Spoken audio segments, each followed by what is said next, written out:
As of March 16, 2026, the strategic landscape over the Persian Gulf has shifted from tactical skirmishes to a state of total high readiness. The B-2 Spirit, the world's most capable stealth platform, is no longer operating in isolated waves. Reports from Whiteman Air Force Base and monitoring of secure NATO frequencies indicate the fleet has been placed on full combat alert. This escalation signals that the United States is prepared to sustain a 24/7 bomber presence over Iranian airspace, a move designed to paralyze the IRGC's remaining mobile missile units and underground command nodes. The logistics of the Leviathan. Maintaining a fleet on full combat alert at such extreme distances is a feat of engineering and human endurance that defies standard military logic. While the public focuses on the explosions over Tehran, the real war is being won in the air-to-air refueling tracks over the Atlantic and the Indian Ocean. For every B-2 Spirit currently haunting the Iranian radar screens, there is a bridge of aluminum, a coordinated chain of KC-46 Pegasus and KC-135 Stratotankers, positioned at precise intervals to ensure the stealth bombers never have to touch the ground. Pilot fatigue has become the silent enemy. A 40-hour mission is a psychological marathon. Inside the cockpit, two-person crews rotate shifts in a space no larger than a flight deck, managing fuel consumption and thermal signatures while the world below remains oblivious to their presence.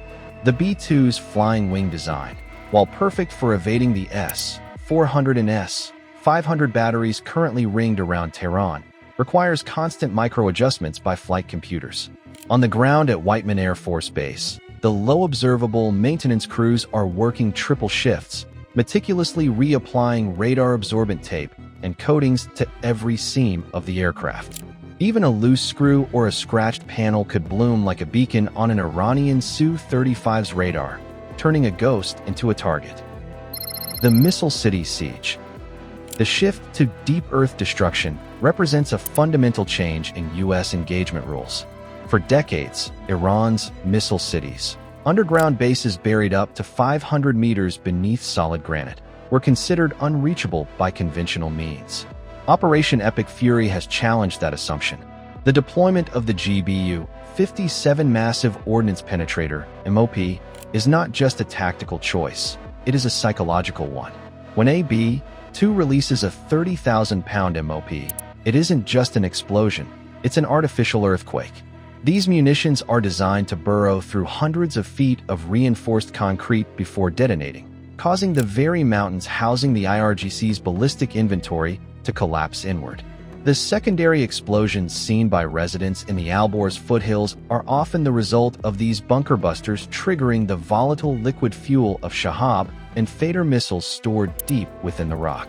This caving-in strategy serves a dual purpose. It neutralizes the threat while effectively entombing the military assets, making any attempt at salvage or reconstruction impossible for the regime. The Strait of Hormuz, a choke point in flames. While the B-2s strike from the stratosphere, the surface of the Persian Gulf has become a graveyard of merchant shipping. The closure of the Strait of Hormuz has turned the global economy on its head. This isn't just about oil, it's about the fundamental stability of the modern world.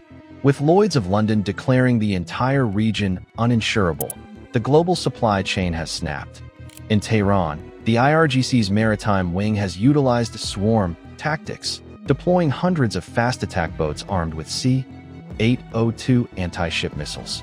While the U.S. Navy's Aegis systems have intercepted the majority of these threats, the sheer volume of the suicide drone salvos has forced commercial traffic to a total standstill. The 50% spike in oil prices is likely just the beginning. Economists warn of a phosphorus flash, a sudden, blinding collapse of credit markets as energy-dependent industries in Europe and East Asia find themselves unable to meet production costs. This economic warfare is Iran's primary lever, a desperate attempt to force a ceasefire by holding the global heating and transport sectors hostage. The Su-35 factor in electronic warfare.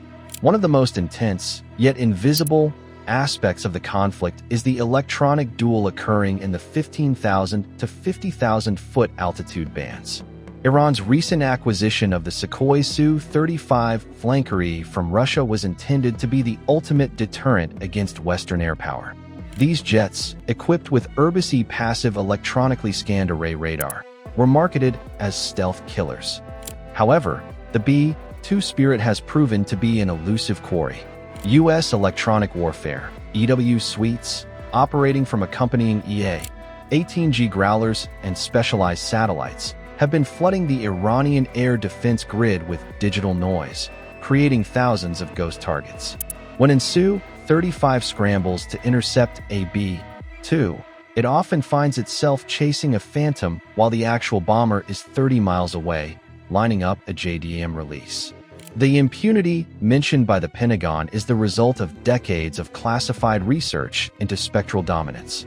The Iranian pilots are essentially fighting a war against an enemy they can hear through their sensors but never truly see. The tactical evolution, swarm versus stealth. As the conflict stretches into its third week, the tactical landscape has evolved into a bizarre contrast of high and low technology.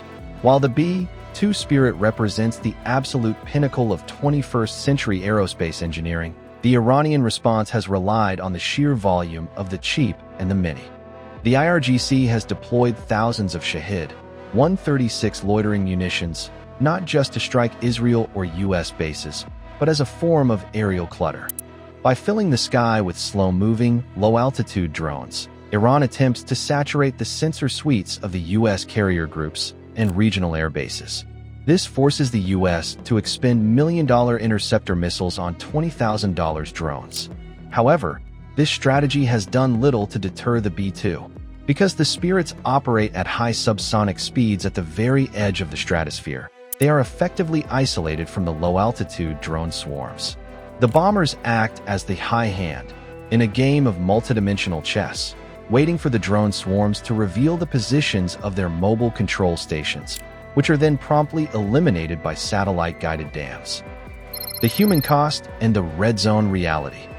Despite the surgical precision touted by CENTCOM, the reality on the ground in Tehran is one of mounting desperation.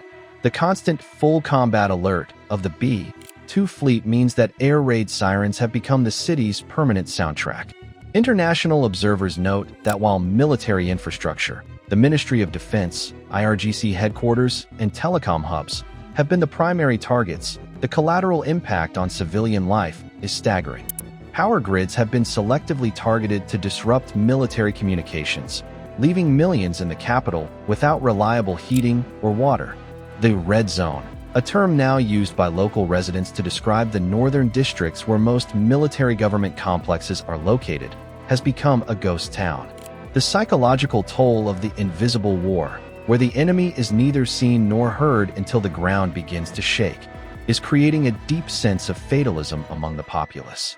The Iranian Red Crescent has confirmed thousands of casualties, yet the state media continues to broadcast messages of resistance until victory, even as the very mountains protecting their most prized weapons continue to crumble.